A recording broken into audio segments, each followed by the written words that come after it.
Bienvenido al curso avanzado sobre el tren de fuerza. Componentes del paquete de embragues.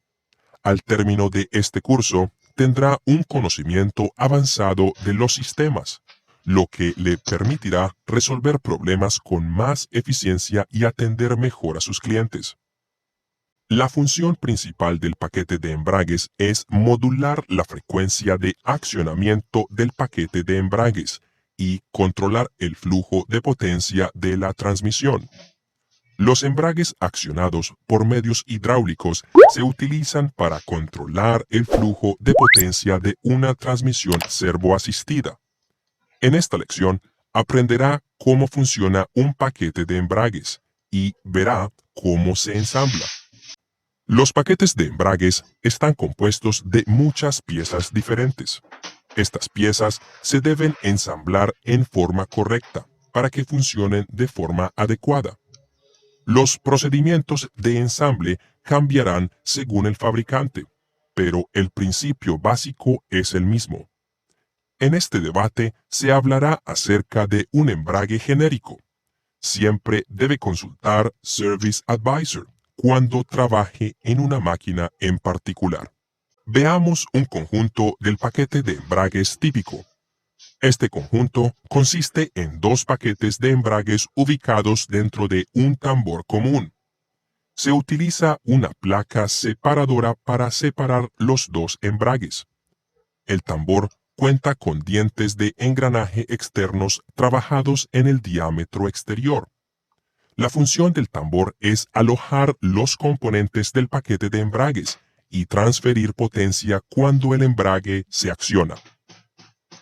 El pistón es normalmente el primer elemento que se instala en el tambor. Cuando el embrague se acciona, el aceite de presión principal se envía al área ubicada detrás del pistón y logra que éste se mueva contra los platos separadores y los discos.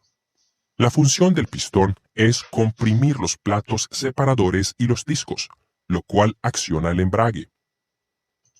Tenga en cuenta que el pistón viene con un anillo de selladura interno y uno externo, para evitar que el aceite presudizado se escape. Un anillo de selladura dañado puede hacer que el embrague patine debido a una disminución de la presión. El resorte de retracción es el siguiente componente que se debe instalar. El resorte de retracción se mantiene en su posición gracias a un anillo de retención. Cuando el embrague se desactiva, el aceite de presión principal se envía al retorno y hace que el resorte de retracción mueva el pistón hacia atrás, contra el separador.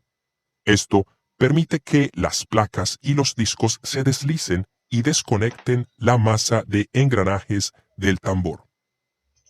El paquete de embragues consiste en platos separadores y discos apilados en forma alternativa dentro del tambor.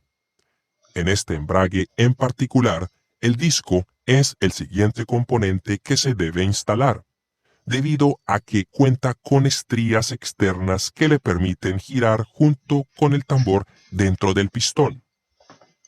Debido a que el disco y el pistón siempre giran a la misma velocidad, no habrá fricción entre el pistón y el primer disco.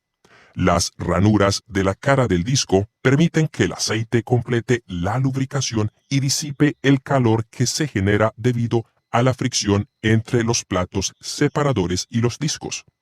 Las ranuras también pueden servir para saber si un disco está desgastado. Si los discos de embrague están desgastados excesivamente, pueden hacer que éste patine cuando se accione. Si un disco del embrague está deformado, el embrague puede quedar parcialmente accionado, y esto puede generar calor o movimientos no deseados. El espacio libre del conjunto de embrague también se puede ver afectado. La placa separadora de acero es el siguiente componente que se debe instalar en el embrague. Observe que los platos separadores de acero tienen estrías internas que les permiten girar junto con la masa del engranaje. Se colocan platos separadores y discos adicionales apilados en forma alternativa dentro del tambor. Se debe instalar la cantidad correcta de platos separadores y discos para que el paquete de embragues funcione en forma adecuada. Si los platos separadores del embrague están desgastados excesivamente, pueden hacer que éste patine. Si los platos separadores están deformados, pueden ocasionar el arrastre del embrague cuando éste no se accione, y esto puede generar calor y movimientos no deseados. El último plato separador que se instalará es la placa de soporte. También tiene estrías externas y gira junto con el tambor. Cuando el embrague se acciona, los platos separadores y los discos se comprimen contra la placa de soporte. La placa de soporte es más gruesa que los platos separadores y los discos restantes, y eso evita que se deforme cuando se acciona el embrague. La placa de soporte se mantiene en su posición gracias a un anillo de retención. Algunos fabricantes utilizan el anillo de retención para establecer el espacio libre entre los platos separadores y los discos. Si es necesario aumentar el espacio libre, se puede instalar un anillo de retención más fino. Consulte siempre Service Advisor para saber cuáles son las especificaciones y los procedimientos de reparación adecuados para una máquina en particular. El siguiente componente que se debe instalar en la masa del engranaje. Cuando se instale la masa, será necesario girarla en ambos sentidos para alinear las estrías de esta con las estrías de los platos separadoras. Cuando el embrague se accione, la masa del engranaje y el tambor girarán como un conjunto, y esto hará posible la transmisión de potencia. El contraeje soporta al embrague dentro de la transmisión.